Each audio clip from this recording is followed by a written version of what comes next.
नमस्कार। बीच बहस कार्यक्रम में आपका स्वागत है। मैं हूं आपके साथ योगेंद्र सिंह देवर। बीच बहस कार्यक्रम में हम हर बार आपके साथ कुछ ऐसे मुद्दों पर चर्चा करते हैं जो प्रासंगिक तो होते ही हैं, साथ ही आपसे, समाज से और राष्ट्र से नज़दीकी रूप से जुड़े होते हैं। आज इसी कड़ी में हम बात करेंगे हमारी राजभाषा हिंदी के बारे में।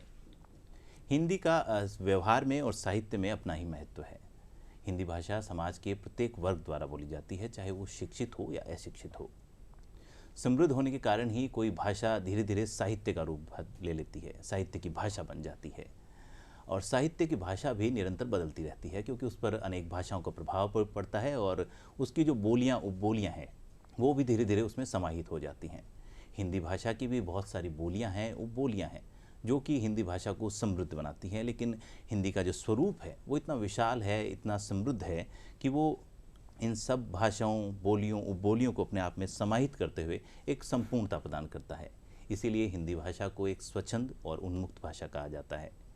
हिंदी भाषा की इन्हीं कड़ियों के बारे में हम आज चर्चा करेंगे। स्टूडियो में हमारे साथ मौजूद हैं दुलाराम सहारण जी। दुलाराम जी, आपका स्टूडियो में बहुत बहुत स्वागत है। चर्चा को आगे बढ़ाने से पहले हमारे दर्शकों को मैं बताना चाहूँगा कि दुलाराम जी राजस्थान साहित्य अकादमी के अध्यक्ष पद पर फिलहाल कार्यरत हैं। आइए चर्चा को आगे बढ़ाते हैं। दुलाराम जी, आपसे पहला सवाल यही बनता है कि आप साहित्य अकादमी के अध्यक्ष हैं, तो आप हिंदी भाषा के विकास को किस रूप से देखते हैं? आपने अच्छा सवाल किया और जहाँ से शुरुआत करनी चाहिए वहीं से बात की शुरुआत की है। दरअसल राजस्थान साहित्य अकादमी का गठन 1958 में हुआ और उस दौर में ये राजस्थानी भाषी प्रांत था और राष्ट्रीय फलक पे हम राजभाषा के लिए संघर्ष कर रहे थे। तो राजस्थान ने स्वयं को हिंदी प्रांत घोषित किया, हिंदी के उत्थान के लिए, एक देश को एक भाषा की ज़रूरत के लिए। राजस्थान साहित्य अकादमी का गठन उसी दौर में जनार्दन राय नागर जैसे लोगों की समृद्ध परंपरा के साथ हुआ और राजस्थान साहित्य अकादमी का नाम दिया गया राजस्थान साहित्य अकादमी संगम। संगम का अर्थ ये था कि राजस्थान की अपनी मातृभाषा थी राजस्थानी, वह और देश की जो भाषा थी हिंदी, वह दोनों का संगम। और कालांतर में वहाँ से जो मधुमती पत्रिका, उसकी मासिक पत्रिका अकादमी की, उसमें भी राजस्थानी और हिंदी दोनों के संपादक मंडल रहे और राजस्थानी और हिंदी लेखों को वहाँ प्रकाशित किया जाता रहा। पुरस्कारों की प्रक्रिया में भी हिंदी और राजस्थानी दोनों लेखकों को वहाँ से पुरस्कृत किया जाता रहा था। 1983 में आगे जाके राजस्थानी भाषा साहित्य एवं संस्कृति अकादमी का अलग से गठन किया गया और यह अकादमी राजस्थान साहित्य अकादमी सिर्फ और सिर्फ हिंदी को अकादमी माने जाने लगी। चूँकि आज उस अकादमी में मुझे जाने का मौका मिला है माननीय मुख्यमंत्री अशोक गहलोत के एक निर्णय के तहत, तो मैं समझता हूँ सबसे पहले उस अकादमी का दायित्व है अपने प्रांत के हिंदी साहित्य, हिंदी लेखकों या फिर तमाम हिंदी क्षेत्र के संस्थानों को समझने, जानने, उचित मंच पे साथ जुड़ने या जोड़ने का काम रहेगा और वह हिंदी भाषा के विकास का काम तो है ये। जी दुलाराम जी, आपके इस संस्थान, जो प्रतिष्ठित संस्थान है, इसके जुड़ने के बाद में आपकी प्राथमिकताएं क्या हैं? एक बतौर अध्यक्ष अकादमी को मैं देखता हूँ तो अकादमी की काफ़ी समृद्ध परंपरा रही है। मैंने कहा, नाम लिया जनार्दन राय नागर जी का, तो ये मान लीजिए कि वहाँ से चलते चलते आप हरिबाबू उपाध्याय तक आते हैं, फिर डॉक्टर प्रकाश आतुर बीच में आते हैं, वेद व्यास जी बीच में आते हैं, तो और मैं अंतिम कड़ी का ये मान लीजिए आज मौजूदा आपके सामने अध्यक्ष के रूप में। और मैं तो कार्यभार ग्रहण करने के बाद में कहा भी था कि ये इस समृद्ध परंपरा के नींव में हमारे पुरोधा खपे हैं, वो नींव पे महल खड़ा है और हम कंगूरे मात्र हैं आज। तो आप उस महल को सुंदर बना सकते हैं, सुंदर संजो सकते हैं, लेकिन हमारी नींव इतनी मजबूत है कि आपको मेहनत बहुत कम करनी पड़ेगी, लेकिन सावचेत रहना पड़ेगा। सावचेती में ये मानता हूँ कि अकादमी का दायित्व है मूलतः संगठन का है, वहाँ आपका साहित्य पीछे रह जाता है। अकादमी का अध्यक्ष एक अच्छा प्रबंधक होना चाहिए ताकि वह उस संस्थान को अच्छे ढंग से प्रबंधित कर सके और जो योजनाएं उनकी चल रही हैं उन योजनाओं को विस्तार सौंप सके या फिर उनमें कहीं खामियां महसूस होती है तो नई योजना संचालित कर सके, नवाचार को बढ़ा सके। जी दुलाराम जी, राजस्थान में जो हिंदी साहित्य है उसका जो स्वरूप है और व्यवहार है, उसके बारे में आप हमारे दर्शकों को बताइए। राजस्थान की साहित्यिक परंपरा काफ़ी समृद्ध है। जी, यहाँ का भाषाई मिजाज राजस्थानी था। और राजस्थानी में तो इतनी बोलियों का समूह है जिन्हें आप हिंदी के परिप्रेक्ष्य में कहें तो बोलियां, उपभाषाएं, विभाषाएं या फिर आप बोली तक आएंगे। तो राजस्थानी ने तो स्वयं को हिंदी के एक बोली के रूप में भी स्थापित किया। तो ये कहिए कि राजस्थान का साहित्य का आधार हिंदी का आदिकाल और मध्यकाल है। आप चाहे रासो काव्य परंपरा लीजिए, यहाँ के फिर मध्यकाल तक आते थे मीरा लीजिए, या अनेक बड़ा ऐसे हमारे पुरोधा हैं, हमारा साहित्य है जो जिसकी नींव पे, बुनियाद पे हिंदी का आदिकाल और मध्यकाल खड़ा है। यहाँ का दूसरा स्वरूप ये कि लोक साहित्य यहाँ काफ़ी समृद्ध रहा है। काफ़ी समृद्ध। आपने प्रारंभ कर रहे थे तो आप ये कह रहे थे कि भाषाएं समृद्ध हो जाती हैं तो फिर साहित्य भी समृद्ध रूप ले लेते थे। यहाँ ये कहिए कि पहले लोक ने साहित्य सृजित किया और फिर वो भाषा को समृद्ध किया। और मैं मानता हूँ कि भाषा पूर्णतः बोलने वाले के साथ साथ बहती है और साहित्यों से भाषाओं का भी निर्माण होता है। भाषा से साहित्य का निर्माण नहीं है। वो आप व्याकरणों की बात करें तो वो जैसे हमने लिखा है, दूसरों ने लिखा है या लोग वैसे बोलता है, उस ढंग से वो अपने आधार, अपनी संरचनाएं बदलते रहते हैं और शब्दकोश में नित नए शब्द जुड़ते रहते हैं, घटते रहते हैं। दुलाराम जी, आप स्वयं राजस्थानी भाषा में रचते हैं और आप फिलहाल जो हिंदी जो ये भाषा के विकास में राजस्थान साहित्य अकादमी के अध्यक्ष के रूप में, तो दोनों भाषाओं के समानांतर विकास को आप किस तरह से मैनेज करते हैं या किस तरह से देखते हैं? अच्छा सवाल है और इस सवाल पे जवाब भी अच्छा ही बनेगा।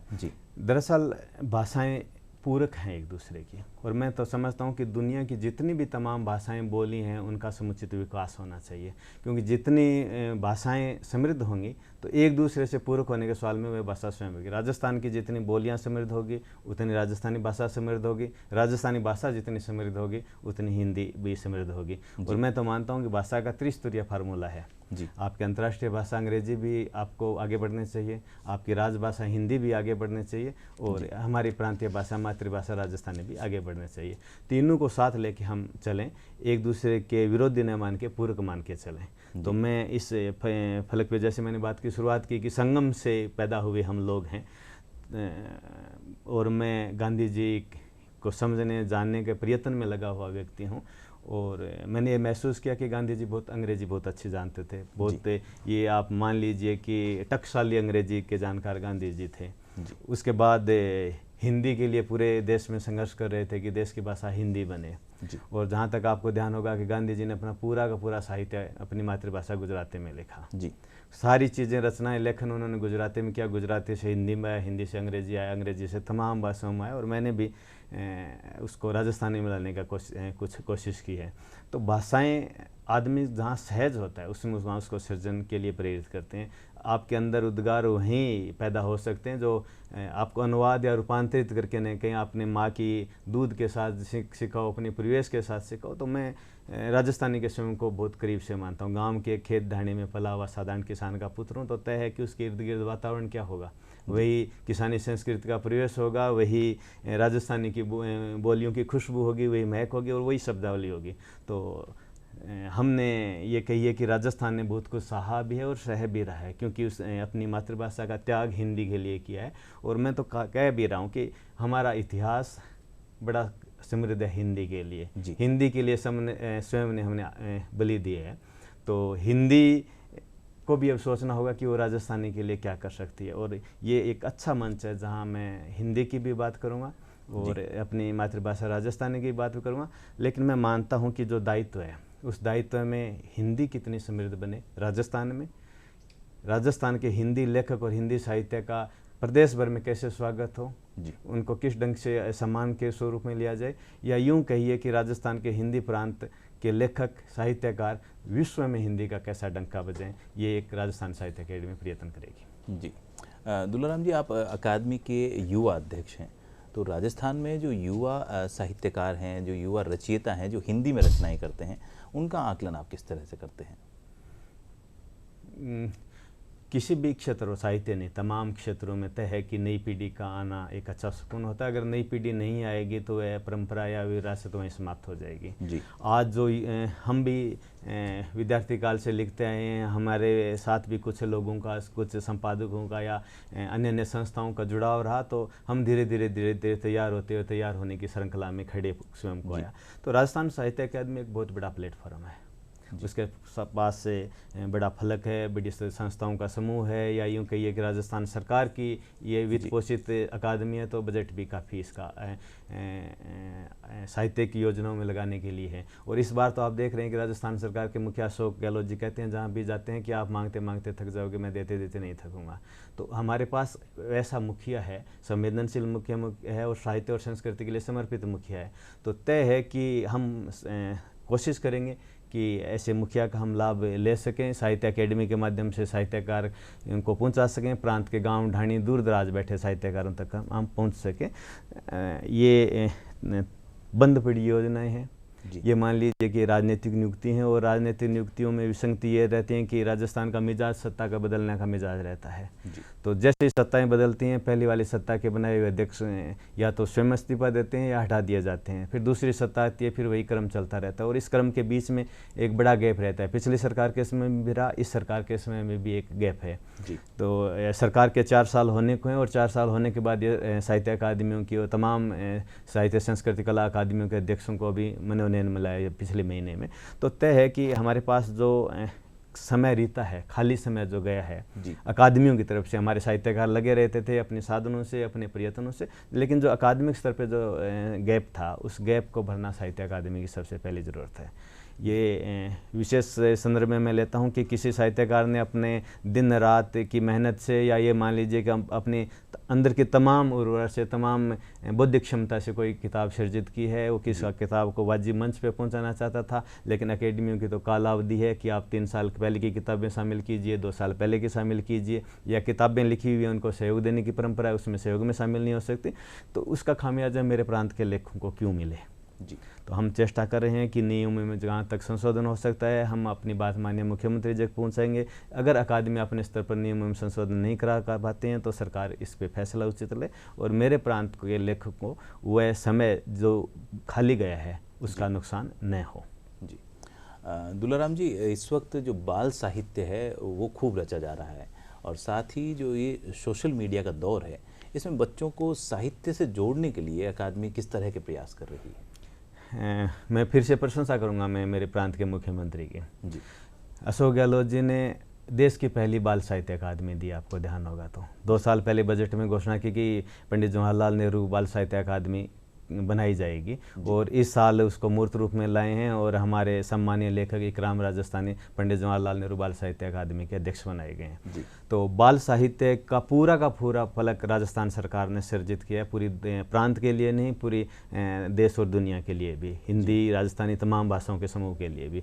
तो बाल साहित्य अकादमी का भी गठन हुआ है, अध्यक्ष बनाया, प्रक्रिया आएंगी, कार्यालय विधिवत होगा, और कार्यकारिणी फैसला करके चीज़ें आगे संचालित करेंगे। उससे पहले हिंदी के क्षेत्र में देखें तो राजस्थान साहित्य के विकास और प्रोत्साहन संवर्धन के लिए लगी रही थी। बाल साहित्य के लिए अलग से पुरस्कार की परंपरा थी, बाल साहित्य की किताबों को सहयोग के लिए परंपराएं थी, बाल साहित्य के केंद्रित आयोजनों की एक लंबी श्रृंखला थी।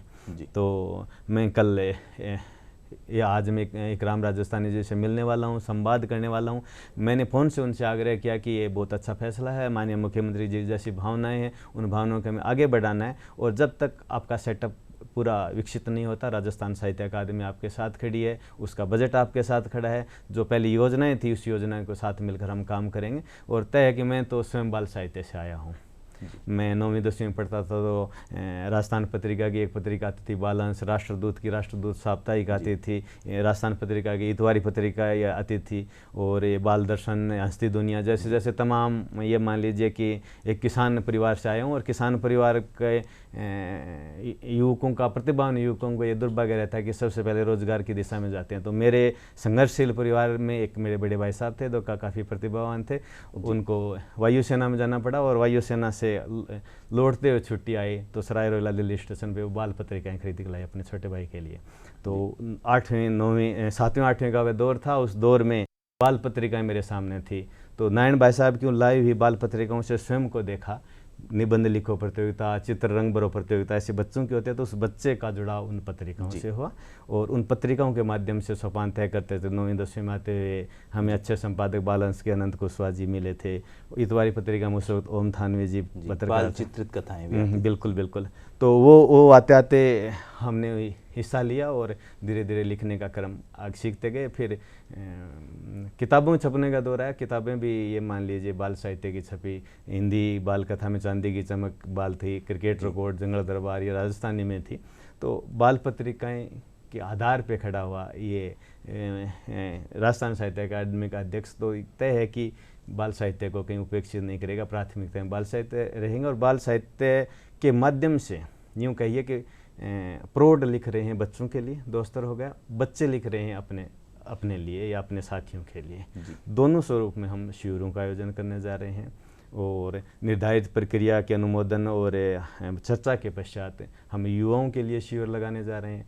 जिलों में, हर जिलों में जिला शिविर लगाने जा रहे हैं। और मैं तो समझता हूँ कि विधिवत प्रक्रिया रही सही तो इसी साल हम उदयपुर मुख्यालय पे कम से कम 100 से अधिक युवाओं का एक युवा शिविर लगाएंगे, जिसमें अलग अलग क्षेत्र के युवा आएंगे, कुछ प्रौढ़ लोग आएंगे। ये कहिए कि वह प्रशिक्षण शिविर रहेगा। 100 लोगों में से हम अपने स्तर पे कहानी, कविता, उनकी रुचि देखते हुए अलग अलग फिर वर्गीकरण करेंगे और वर्गीकरण करने के पश्चात हम उनमें से भी कुछ प्रतिभाएं ढूंढेंगे, किसका इंटरेस्ट क्या है, कुछ किस ढंग से विकसित हो सकता है। तो मैं मानता हूँ कि 100 में से अगर हमें 20 प्रतिभाएं भी मिल गई, उनको तराशने का काम करने वालों ने सही ढंग से किया, तो एक शिविर के माध्यम से 20 लोगों को एक बड़ा प्लेटफॉर्म मिल सकता है और वो भावी भविष्य के साहित्य अकेडमी अध्यक्ष भी हो सकते हैं, उससे आगे भी जा सकते हैं और अपने क्षेत्र में नाम कर सकते हैं। जी दुलाराम जी, आपने देखा होगा बीच का समय कुछ ऐसा रहा कि जिस समय में बाल चित्रित कथाएं हैं उनमें कुछ कमी देखने को मिली। बीच के जो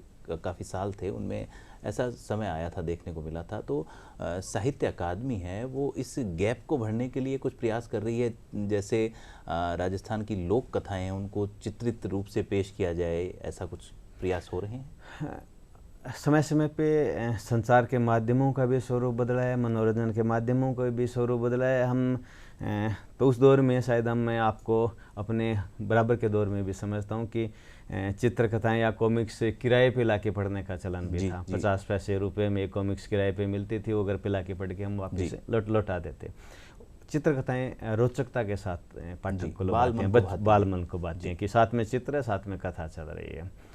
ये हमारे लौकिक साहित्य की भी एक परंपरा है। ये फट चित्र शैली अपने बहुत नामी शैली है। तो ये मान लीजिए राजस्थान साहित्य अकेडमी उस दायरे से स्वयं को अलग कर रही है। इस समय अलग इसलिए कर रही है कि अपने पास मैंने बताया कि जवाहरलाल नेहरू बाल साहित्य अकादमी आ गई है और एक बड़े फलक पे काम करने वाला ये काम है। और एक ख्यातनाम साहित्यकार, बाल साहित्य को समझने वाले साहित्यकार उसके अध्यक्ष हैं।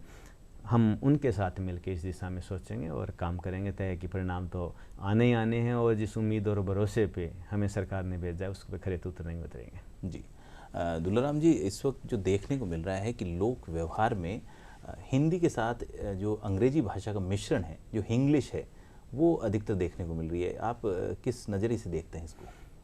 भाषाएं की चिंताएं होनी स्वाभाविक बात है और हिंदी के फलक पे मानो तो हिंदी वह समृद्ध भाषा है। ये मैं तो कभी कभी कहता हूँ कि बाकी भाषाएं हैं वो नदियाँ हैं, समंदर हैं जी, हिंदी नहर है उनसे निकली हुई। हमने तैयार की है भाषा। ये देखते देखते ये मान लीजिए कि पिछले 100-125 सालों में हिंदी ने इतना अपना क्षेत्र विकसित किया है कि उसकी कोई कल्पना नहीं कर सकता। शायद दुनिया की तमाम भाषाओं में बड़ी तेज़ गति से विकास करने वाली भाषा हिंदी रही है, क्योंकि हमने उर्दू, हिंदी, हिंदुस्तानी इन चीज़ों से गुजरते हुए हम ये मान सकते हैं कि आज़ादी के बाद जब सरकारी मुहर लगी उसके बाद तमाम सरकारी संस्थानों में हिंदी आई तो कितना विकास हुआ।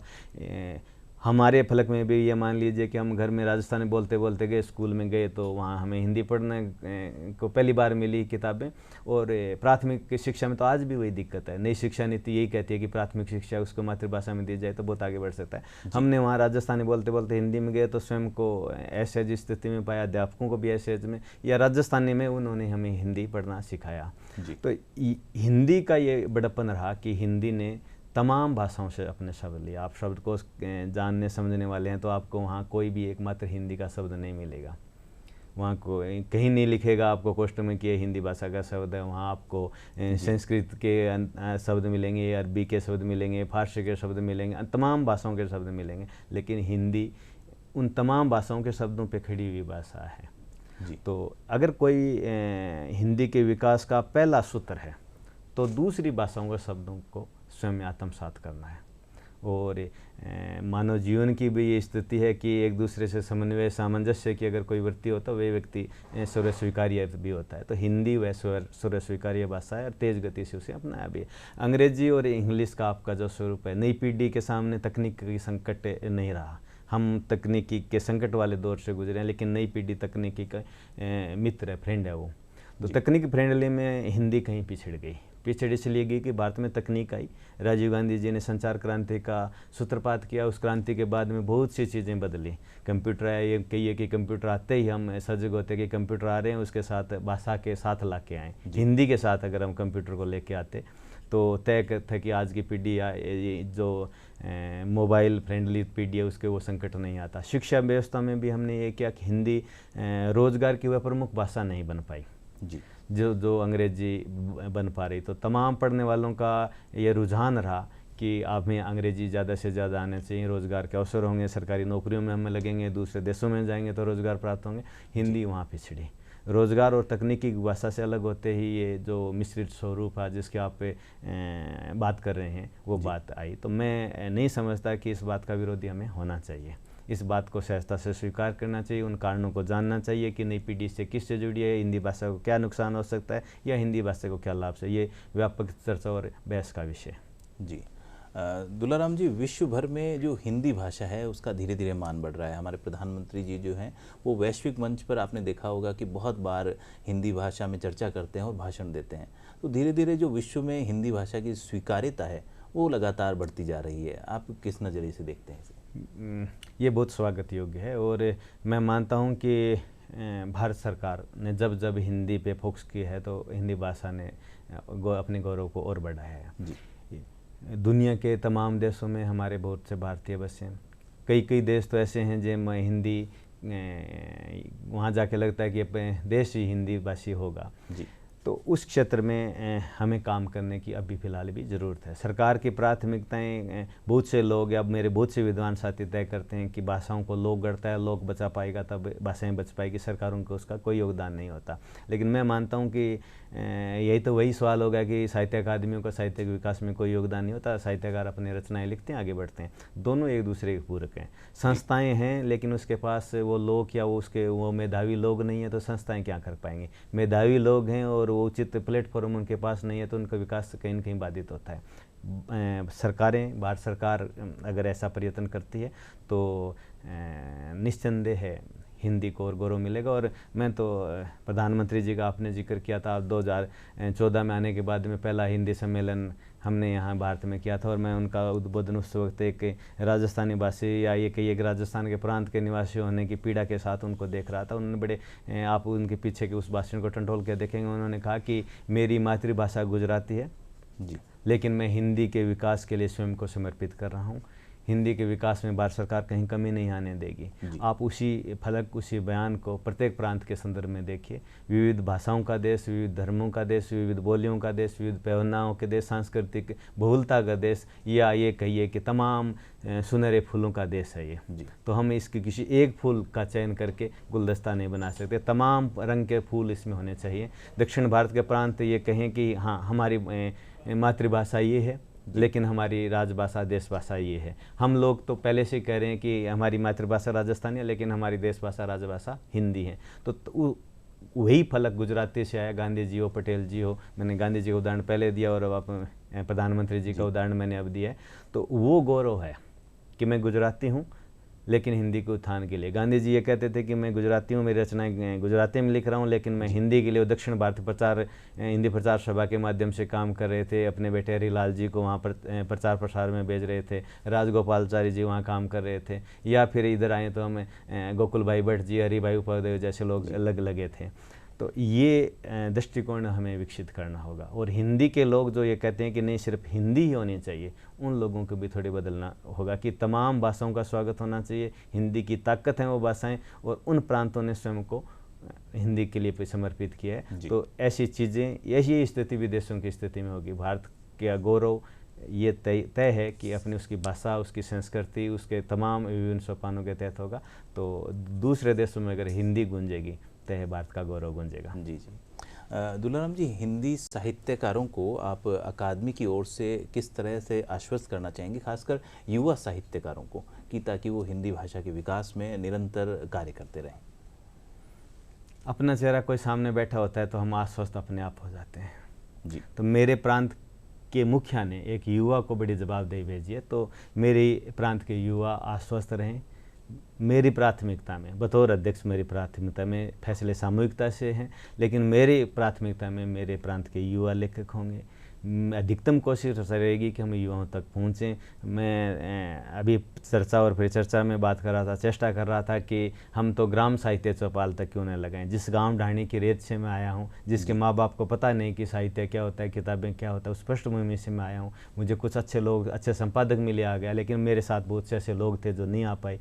साहित्य अकादमी ऐसा प्लेटफॉर्म ग्राम साहित्य चौपालों से भी दे सकते हैं, वहाँ से प्रतिभाओं को प्लेटफॉर्म दे। हम पत्र पत्रिकाएँ उन लोगों तक पहुँचा सकते हैं, ऐसा कोई कार्यक्रम हम बनाए। या फिर हमें केंद्रित न होकर में विकेंद्रित हों, आयोजन जगह जगह ब्लॉक स्तर पे, पंचायत स्तर तक पहुँचें, ताकि वहाँ साहित्य की बात हो और एक वातावरण निर्माण हो। वातावरण निर्माण करना साहित्य अकादमी का पहला दायित्व है जी। और सृजन को प्रोत्साहन और सम्मानित करना दूसरा दायित्व है। और मैं तो मानता हूँ कि अकादमी के पास मधुमती जैसी बहुत समृद्ध पत्रिका है और उस पत्रिका को इतना विस्तार दिया जा सकता है, अगर संपादक और उसके जुड़े हुए टीम के लोग लगे तो बहुत विस्तार दिया जा सकता है। और साहित्य अकादमी व्यापक पल पे, ये मैं तो उम्मीद करता हूँ, कोशिश करता हूँ जितना भी समय मिलेगा उस समय में राजस्थान ही नहीं, हम देश के दूसरे प्रांतों में और दुनिया में भी अपने लेखों को सम्मानित गौरवान्वित कर सकें। जी जी। दुलाराम जी, आप स्टूडियो में आए और हमारे दर्शकों के साथ आपने हिंदी भाषा के विकास, इसके व्यवहार और साहित्य के बारे में खुलकर चर्चा की, उसके लिए आपका बहुत बहुत धन्यवाद। आभारी हूँ मैं। दर्शकों से यही कहना चाहूँगा कि हमारी जो राजभाषा है, हिंदी है, वो महज एक भाषा नहीं है, बल्कि एक संस्कृति की वाहक है। एक संस्कृति को अपने अंदर समेट के रखती है। हमारी संस्कृति को बनाए रखने के लिए हिंदी भाषा के साथ लगातार जुड़े रहें और इसके उन्नयन के लिए, इसके विकास के लिए निरंतर प्रयास करते रहें। नमस्कार।